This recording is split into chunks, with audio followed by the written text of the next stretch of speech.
जनजनी श्री श्री वर्मा, परम पूज्यपाद श्री श्री वर्दा, परम पूज्यपाद श्री श्री आचार्य देव की राजूर। ठीक है, ठीक है, आज हम जाएंगे। हम जानते हैं ना झुन्ना दादा, इंजीनियर झुन्ना दादा। अच्छा, अपने आज हमारे बेटा का नाम बता दीजिए। मनीष कुमार। शादी है उनकी। प्रभु के प्राण प्रिय भक्त पार्षद मनोज कुमार श्रीवास्तव के घर में प्रभु का आगमन हो, और जब प्रभु का आगमन हो वो परमानंद है, तो आज हम लोग आनंद का भी अनुभव कर रहे हैं। और यह विशेष आनंद हमारे मनीष दा अपने एक अमुक जो एक संस्कार होता है, जो संसारिक जीवन का जो दायित्व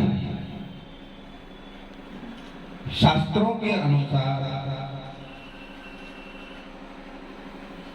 जितने भी प्रकार के संस्कार हैं, उसमें वैवाहिक जो संस्कार हैं, विवाह संस्कार, उसको सर्वोत्कृष्ट माना गया शास्त्रों के अनुकूल।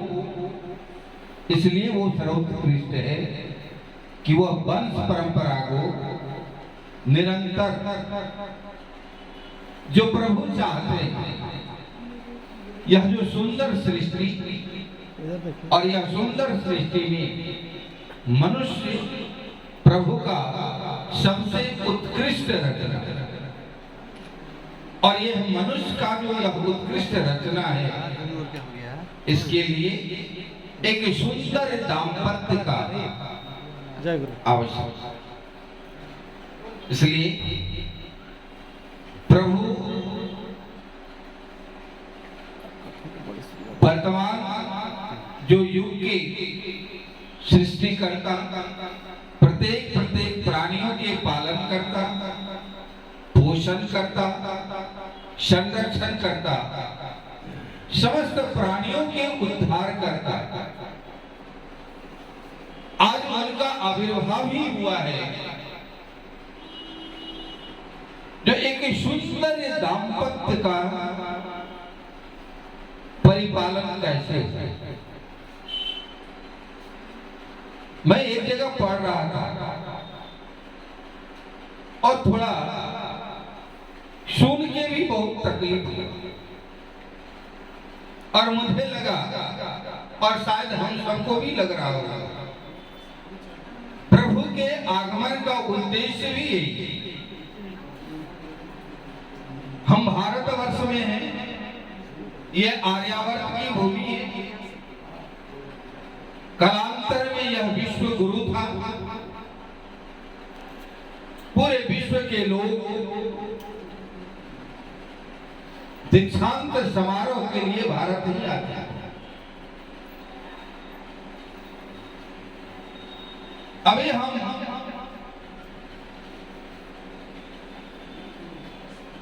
सभी जानते हैं, और मैं भी सुना,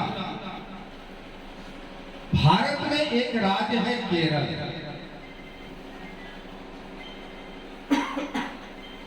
जहां शायद 99% लोग लिटरेट यानी साक्षर, 99%, 1% शायद वो भी नहीं होगा, वो तथ्यांक में 1% आ रहा है। शिक्षित विद्वान है, लेकिन आपको सुन के आश्चर्य होगा, संसार में सबसे अधिक, पूरे वर्ल्ड में सबसे अधिक ओल्ड एज होम केरल में समझ गए? यानी वृद्धा आश्रम, बूढ़ा का आश्रम, बूढ़े माता पिता को रखने का घर संसार में सबसे ज्यादा तथ्यांक है। और ये मैं कल पढ़ा, और ये पढ़ने के बाद बहुत देर तक मैं एकदम स्तब्ध हो गया। जहां 99% लिटरेट हो, जहां के लोग, वहां संसार के सबसे अधिक वृद्धा आश्रम। तो वृद्धा आश्रम में कौन रहेगा? जो घर के माता पिता बूढ़े हो जाएंगे। और कुछ दिन पहले मैं एक और न्यूज सुना, यही है, बिना सत्संग विवेक ना हो। ऐसे ही विवेक की आवश्यकता है, यो किताबी शिक्षा नहीं,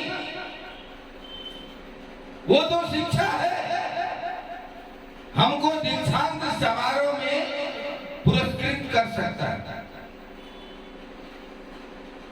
लेकिन व्यवहारिक जो हमारी जीवन शैली है, जीवन पद्धति है, उसमें हम बहुत पीछे जा रहे हैं। अभी हमारे दादा भजन सुनाए थे, संजय दादा, माता पिता के ऊपर।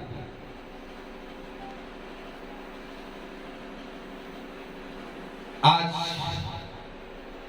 कुछ दिन पहले एक न्यूज आया, मैं किसी देश की बुराई नहीं कर रहा, लेकिन यह आर्यावर्त की भूमि है। कालांतर में यह विश्व गुरु था। यहाँ की एक अलग संस्कृति है, और जिसके कारण ये आर्यावर्त है।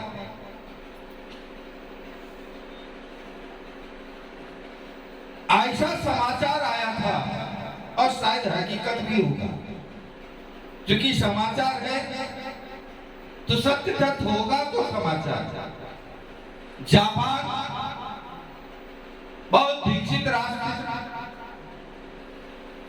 बूढ़े माता पिता को उनके संतान गोली मार दिया, और ये राष्ट्रीय न्यूज चैनल पर ही मैं सुना था इस समाचार।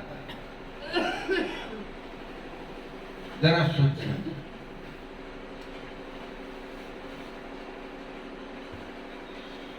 एक माता, मुझे नहीं लगता जब प्रसव का जो समय अवधि होता है, शायद इतनी पीड़ा और कोई क्षण नहीं होता होगा जितना एक माँ के लिए प्रसव का जो समय होता है वो पीड़ा। लेकिन जानते माँ, ये जो शब्द है, ये शब्द ही हमारे तारणहार है। अगर ये शब्द ही केवल हमारे मन और मस्तिष्क में केंद्रित हो जाए तो हमारा मोक्ष निश्चित। आज ये शब्द सृष्टि से ही विलुप्त हो रहा है, उसके जगह हम सभी लिटरेट परिवार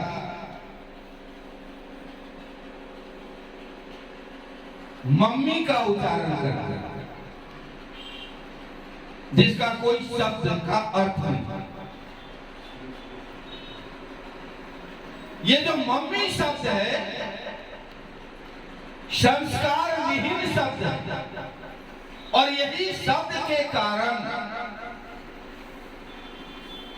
हम इतने निम्न संस्कार की ओर अग्रसर हो रहे हैं।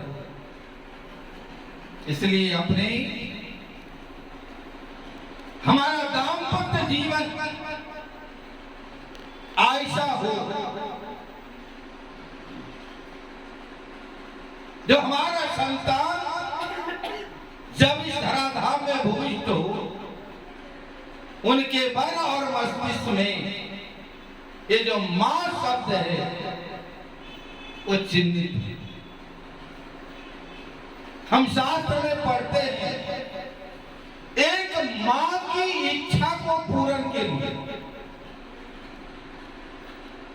आज भगवान राम, जिसको कि मर्यादा पुरुषोत्तम कहते हैं, केवल और केवल एक माता और पिता की सत्य की रक्षा के लिए, चाहे वो जिस रूप में हो, माता की इच्छा उसकी पूरा और अपने पिता उनकी सत्य की रक्षा, उनकी बात असत्य नहीं होनी। 14 साल का हंसते हंसते वनवास को पूरा कर दिया। आज हम कहां जा रहे हैं? हमारी संतान संतति किशोर उन्मुख हो रहा है और इस यही जो विकृति और विसंगति है, हम बचपन से पढ़ते हैं मनुष्य एक सामाजिक प्राणी है। आप लोग भी पढ़े होंगे किताब। वास्तव में क्या हम सामाजिक प्राणी हैं? कष्ट नहीं हो रहा, कुछ देर आपका फोटो आ जाएगा। पढ़ते हैं सामाजिक प्राणी, सत्संग के पिलर हैं आप, लेकिन व्यवहार में आज अगर एक मनुष्य में संसार में अगर सबसे ज्यादा कोई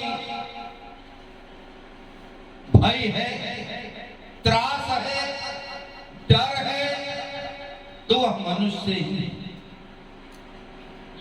क्यों? क्या कारण? कारण विवाह। अगर हमारा विवाह ठीक नहीं होगा, हमारा दाम्पत्य जीवन ठीक नहीं होगा, आने वाला जो संतान होगा, शिक्षा को मैं उसको सुंदर दे सकता हूं। कल भी मैं बताया था इस बार, एक बहुत बड़े ओहदे पद पे आसीन 3 बहन,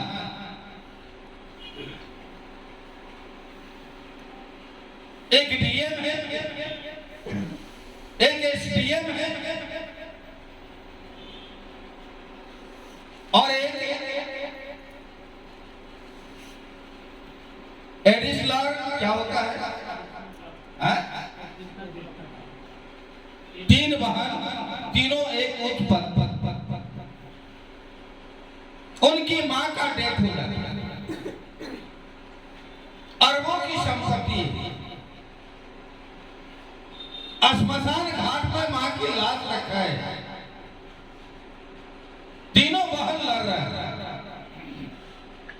मां की संपत्ति के बंटवारे के लिए। 9 घंटा बीत गया और ये राष्ट्रीय न्यूज आपका जो आज तक है उस पर मैंने इस समाचार को देखा। मैं जब कुछ ऐसा चीज देखता हूं तो ब्रेन में एकदम आता है, ऐसा क्यों हुआ? इस कारण से हुई। जरा सोचिए, उतने बड़े विद्वान, उतने बड़े पद पे आसीन, इतने प्रतिष्ठित तीनों बाबा, लेकिन वो महामूर्ख, उसके पास तनिक सा भी विवेक नहीं। कैसे? वो अगर अपनी माँ को देखती, जो हमारा माँ जो सैया पर लेटी है, उसका हाथ तो खुला हुआ, उसके हाथ में तो कुछ है नहीं, वो तो ऐसे जा रही है। जिस संपत्ति के लिए हम लड़ रहे हैं, कल मुझे भी तो ऐसा ही जाना होगा। अगर ये विवेक उन तीनों बहन में से किसी एक को होती तो 9 घंटे तक श्मशान में वो अभागिन मां अग्नि मुखार के लिए तरसती नहीं। आज परम पिता का आविर्भाव, इसी के लिए परम पिता का आविर्भाव हुआ है।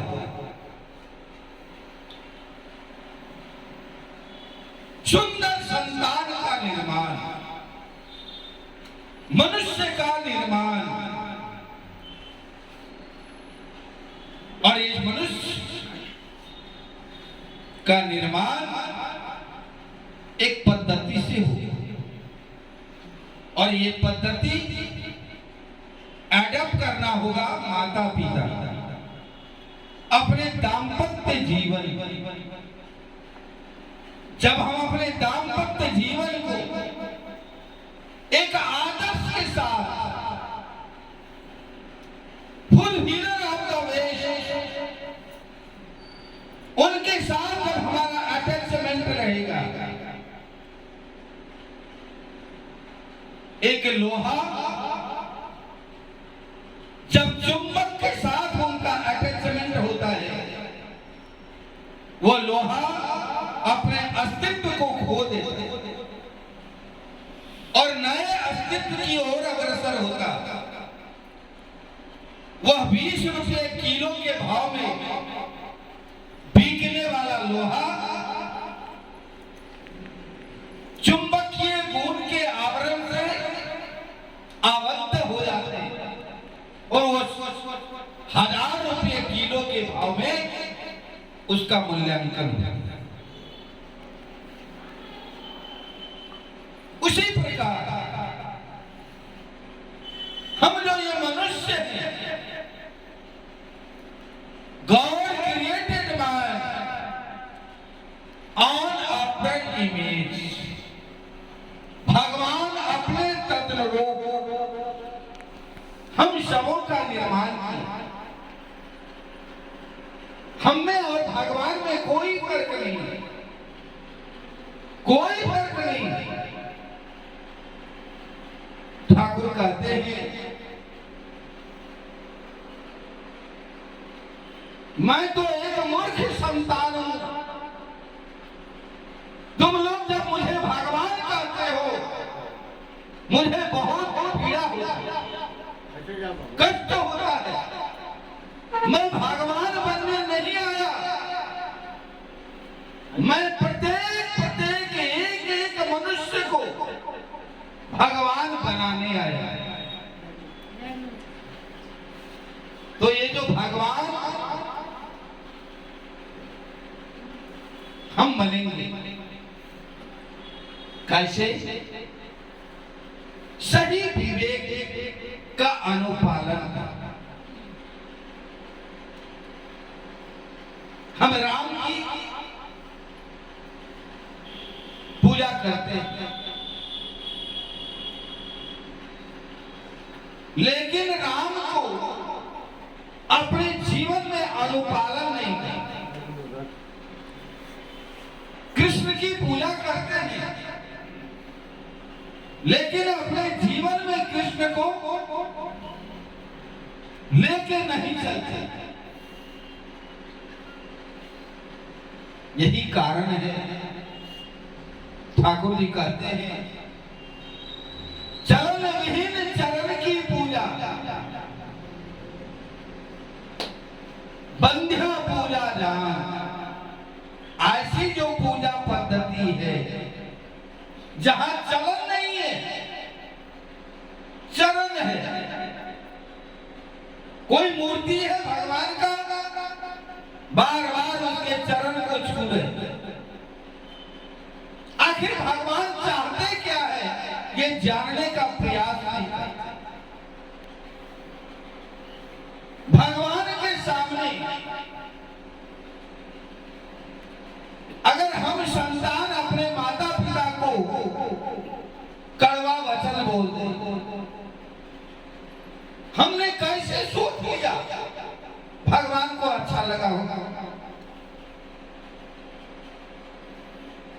हम अपने आप को तो बहुत ज्ञानी बहुत विद्वान मानते, लेकिन मैं कैसे सोच लिया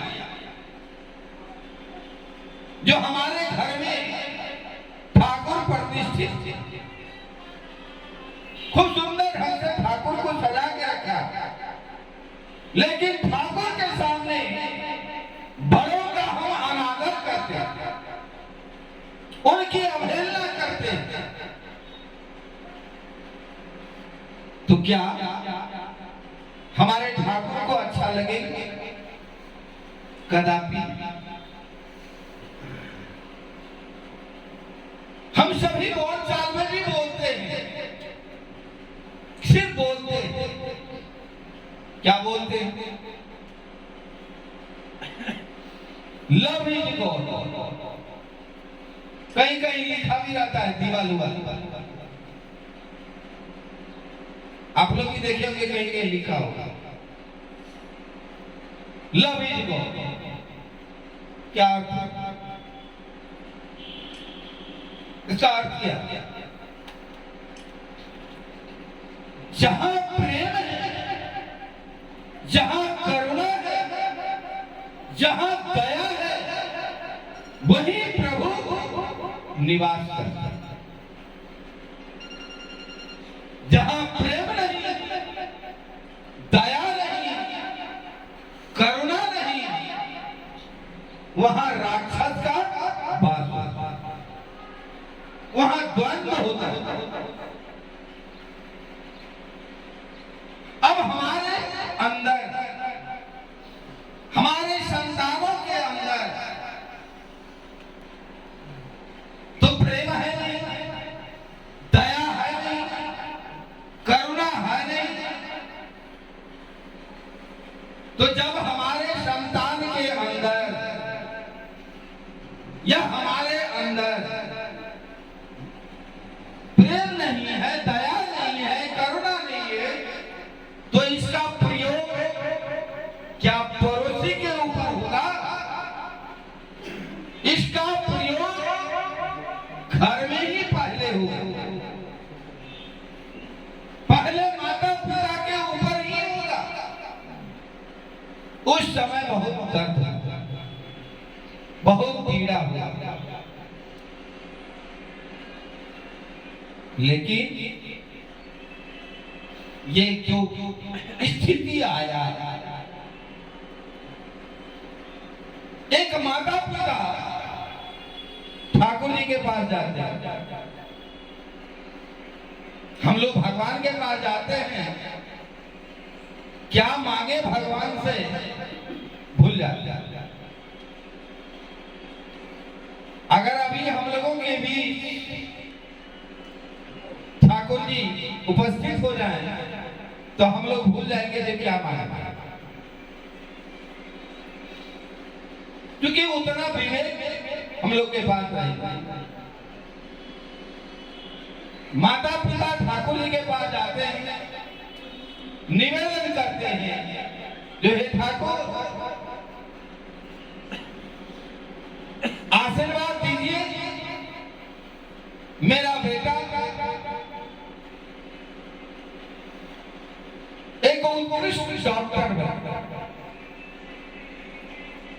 ठाकुर जी बोले तथास्तु, खूब सुंदर, खूब बहुत बड़ा डॉक्टर बने। हाथ उठा करके ठाकुर जी आशीर्वाद, माता पिता प्रणाम की, आए ठाकुर जी के आशीर्वाद के अनुकूल वो बेटा गोल्ड मेडलिस्ट सर्जन हुआ। उसको यूएसए में जॉब हो। अब माता पिता का इकलौता संतान यूएसए गया, वहीं शादी कर लिया, वहीं बस। माता पिता जब बूढ़ा हो गए, मुंह में दांत नहीं, अब कुछ करने धरने के लिए पड़ोसी का सहारा। कुछ दिन तो कुछ वहां से पैसा भी आ रहा था, कुछ दिन के बाद वो भी बंद हो गया। जब बहुत कष्ट हुआ,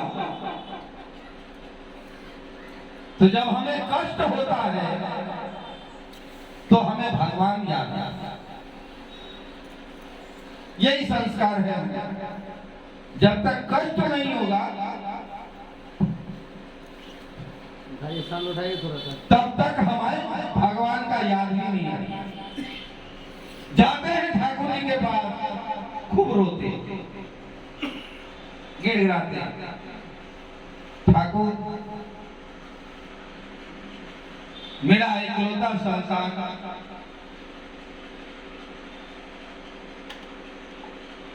सारी धन संपत्ति लगा कर उसको डॉक्टरी पढ़ाया, सर्जन में वो गोल्ड मेडलिस्ट हुआ, यूएसए में नौकरी लग गया, वहीं जाके वो शादी करके बस गई। अब तो कुछ पैसा भी नहीं भेजता, याद भी नहीं करता, संपर्क भी नहीं। ठाकुर कुछ तो उपाय, आप तो अंतर्यामी हैं, हम लोगों की पीड़ा कुछ तो निराकरण आप दीजिए। ठाकुर जी हंस दिए, बोले तुमने तो अपने संतान के लिए मांगा तो अच्छा डॉक्टर बना, तो बहुत बड़ा डॉक्टर हो। तुम तो ये नहीं मांगा मेरा संतान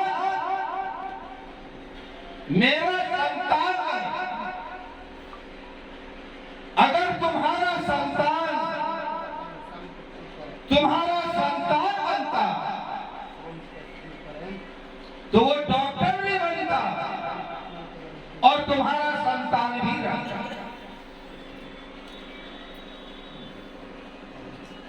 और हमारा संतान कैसे होगा? जो सृष्टि के अनादि काल से वर्तमान समय तक प्रेम के समाहार के रूप में जब लिविंग लॉर्ड का आविर्भाव होगा,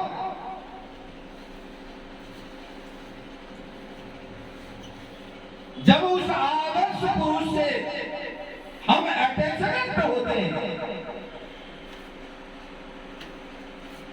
और उनके सानिध्य में अपने संतान संतति को भी हम जब अटैच रखते हैं,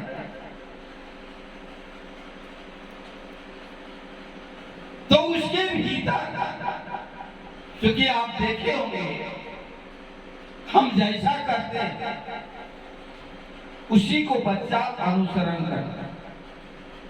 छोटे छोटे जो बच्चे होते हैं उसी को अनुसरण करता है।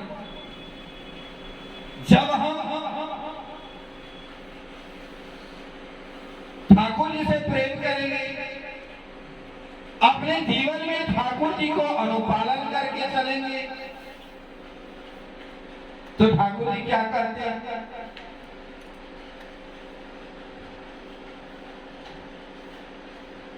तुम अपने जीवन में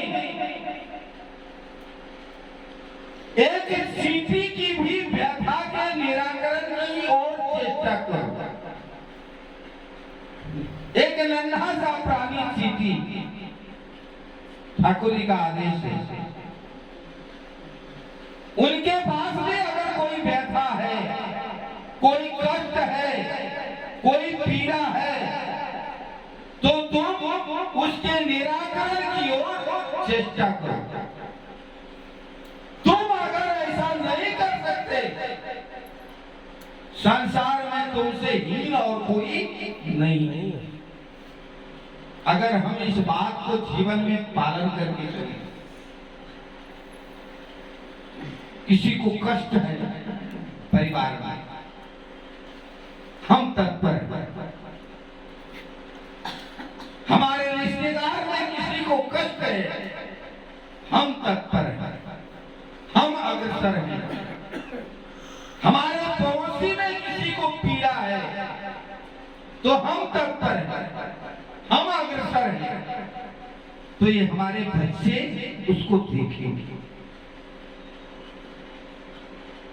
कलांतर में वो बच्चा, हम अगर माता पिता की सेवा करते हैं, उनकी पूजा वंदना करते हैं, पहले हमें करना होगा।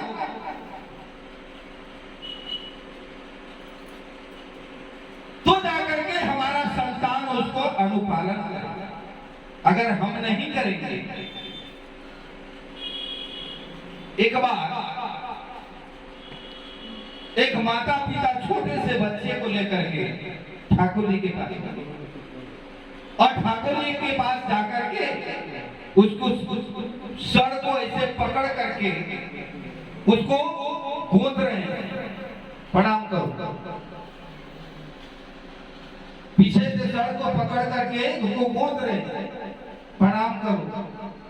ठाकुर जी देख रहे, ठाकुर जी बैठे, ठाकुर जी को हंसी आ गया। ठाकुर जी बोले,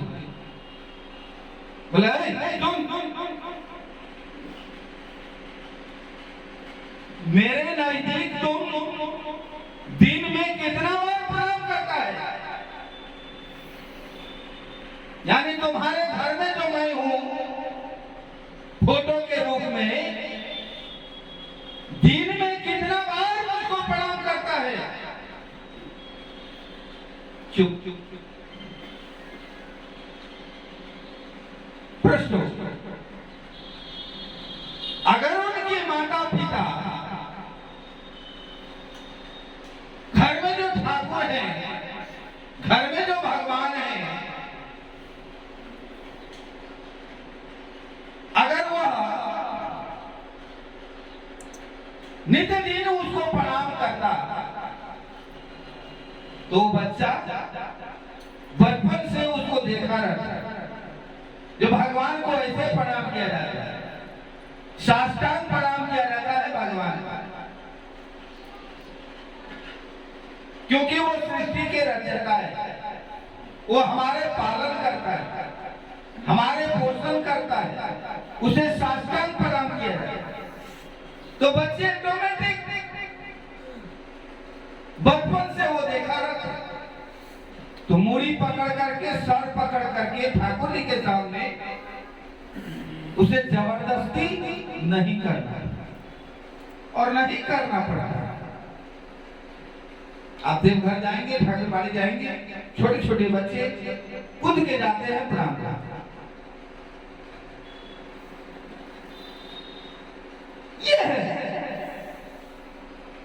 ये हमारे जीवन का अमूल्य रत्न, इसको विकसित करना होगा। इसी पे हमारा जीवन का नींव है। अभी हमको समझ में नहीं आएगा, लेकिन जब हम बूढ़े हो जाते हैं, लाचार हो जाते हैं, उस समय समझ में आता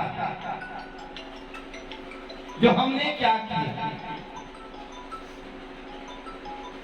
आज ठाकुर जी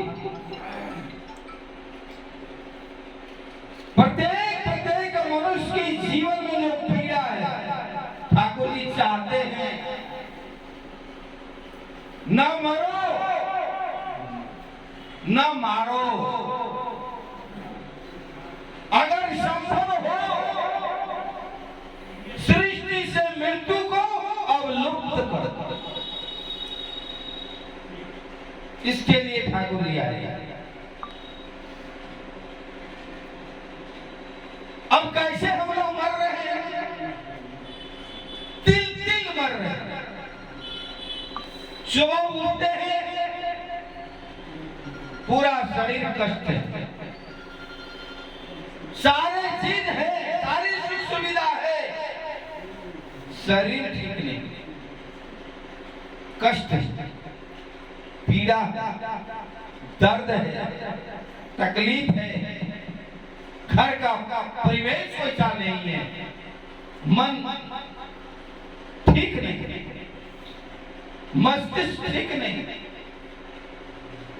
शरीर साथ नहीं दे रहा है, परिवार का भी परिवेश वैसा है, एक क्षण भी आनंद का अनुभव नहीं। यह है दिल दिल मरना। जरा सोच, God created man on after image, भगवान अपने तदनुरूप हमको बनाया है, वो हमारे परम पिता है, उसे कितना कष्ट होता होगा हम संतान को देख कर।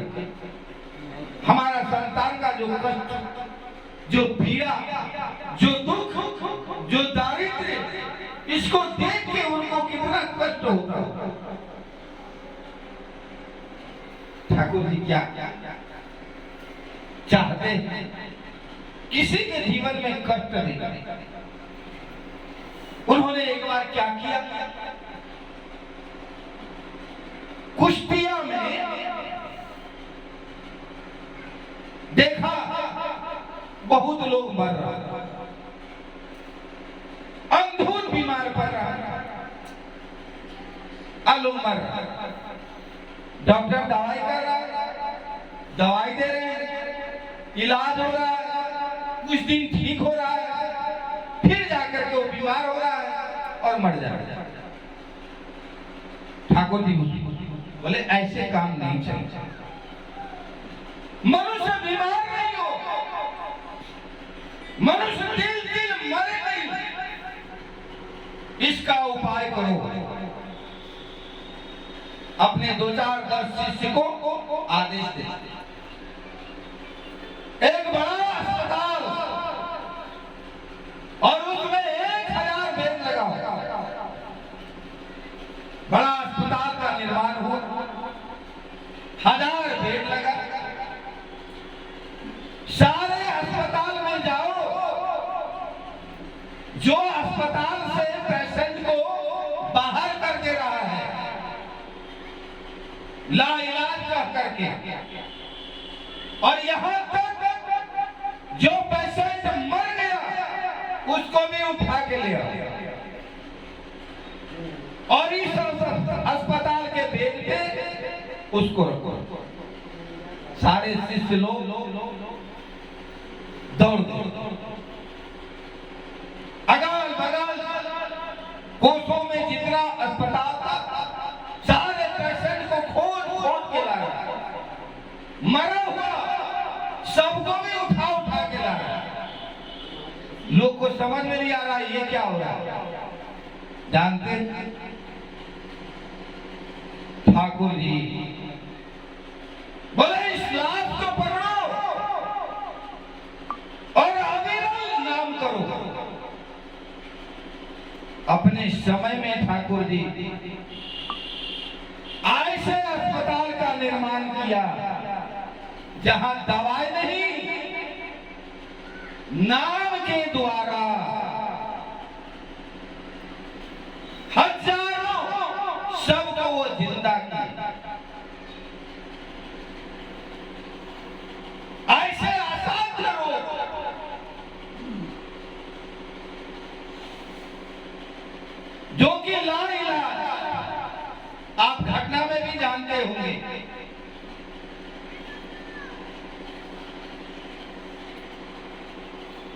तो फिर आज प्रभु हमें वो अमृत दे चुका। उषा निशा मंत्र साधना चलते फिरते जब यथा साथ इष्ट निर्देश मूर्त करना ही तब। मैं कल भी कहा था हमें प्यास लगा है, हम पानी पीते, हमारा प्यास की क्षुधा मिट जाती, लेकिन उसी पानी में अगर 2 चम्मच ग्लूकोन भी मिला दे तो प्यास तो बुझेगा ही बुझेगा, लेकिन हमारा एनर्जी बढ़ेगा, स्टीमा पावर हमारा बढ़ जाएगा। तो हम तो हर पल सांस लेते, वो तो हमारा दैनंदिन ही है, सांस लेते सांस छोड़ते, ये हमारे दैनंदिन में है। ठाकुर जी उस सांस के लिए एक ऐसा अमृत दी जो उस सांस से उस अमृत को जोगाजोग कर दे। वो अमृत रूपी सांस प्रवाह हमें लेना है ताकि हमारे जीवन रोग शोक ग्रह दोष एक सुंदर सुखद आनंदमय तृप्ति और आनंद से परिपूर्ण एक ऐश्वर्यशाली वैभवपूर्ण जीवन उपभोग करते हुए पुनः ठाकुर के ही शरण में हम वास करें। और इसके लिए क्या करना होगा? अपने श्वास प्रवास को उस अमृत से जोगाजोग कर देना होगा। छोटा सा विधि दिए हैं, इस विधि को अगर हम नहीं अपनाए तो पुनः ठाकुर जी वही बात चलन विहीन चरण की पूजा बंध्या पूजा जा। इसलिए पुनः कहते हैं ऐ संसार के मनुष्य, मैं कहता हूं ठोकुआ दिए, ठोकुआ 10,000 वर्ष तक के लिए मैं कहता हूं सद्गुरु शरणागत हो जाओ, सतनाम मनन करो। ये जो नाम है हमारे अपने श्वास प्रवास में उसको निरंतर चलते फिरते, कोई इसके लिए 2 घंटा 4 घंटा बैठने की आवश्यकता नहीं है। हम जहां है हमारा सांस चल रहा है, केवल और केवल उस सांस को उस अमृत से जोड़ देना है। और अंत में कहते हैं सत्संग का आश्रय ग्रहण करना, क्योंकि सत्संग से ही हमें विवेक होता है, सत्संग से ही हमारा संस्कार विकसित होता है। फिर कहते हैं मैं निश्चय करता हूं, गारंटी, तुम्हें जीवन में उन्नति के लिए सोचना नहीं पड़ेगा। इसलिए आज ठाकुर जी आचार्य परंपरा के रूप में 10,000 वर्षों तक के लिए ये पहली बार किसी युग में पुरुषोत्तम इतने बड़े अपने संतान की रक्षा के लिए उन्होंने अपने वंश परंपरा को निरंतर आचार्य परंपरा के रूप में परिणत किए। उनके शरीर वो विद्यमान रहते हैं और उन्होंने वचन दिया है इस गुरु पुरुषोत्तम प्रत्येक गुरु वंश और एक शरीर में रहकर जीवंत निरंतर आज वह जीवंत पुरुष, लिविंग आइडियल का आदेश है। क्या आदेश है? आचार्य का आया आदेश। जो वर्तमान आचार्य है, जीवंत भगवान है, उनका आदेश है अपने इष्ट मित्र पड़ोसी भाई जो हमसे बिछुड़ा है, उनकी व्यथा के निराकरण की ओर चेष्टा करो। उन्हें क्या कष्ट है, क्या पीड़ा है, क्या दुख है, क्या तकलीफ है, उनकी निराकरण की ओर तुम अग्रसर हो जाओ। और इसी का नाम है डीपी वर्क। खोजना होगा अपने बिछड़े हुए भाई को, क्योंकि हम सामाजिक प्राणी। ये सारे परमपिता की सुंदर बलिया है। हम अगर खाएं, हमारा भाई भूखा हो, वो खाना हमें अपच हो। यही प्रकृति का विधान। आप जानते होंगे कृष्ण और सुदामा की घटना। समय नहीं है, जानते ही होंगे। जो एक मुट्ठी चावल का भूजा सुदामा को लगा जो एक मुट्ठी है, और दोनों जंगल में है सुदामा और कृष्ण। न मेरा पेट भरेगा न उसका पेट भरेगा अगर बांटेंगे। उन्होंने क्या किया? कृष्ण से छुपा के वो एक मुट्ठी चावल का भूजा खुद खा लिया।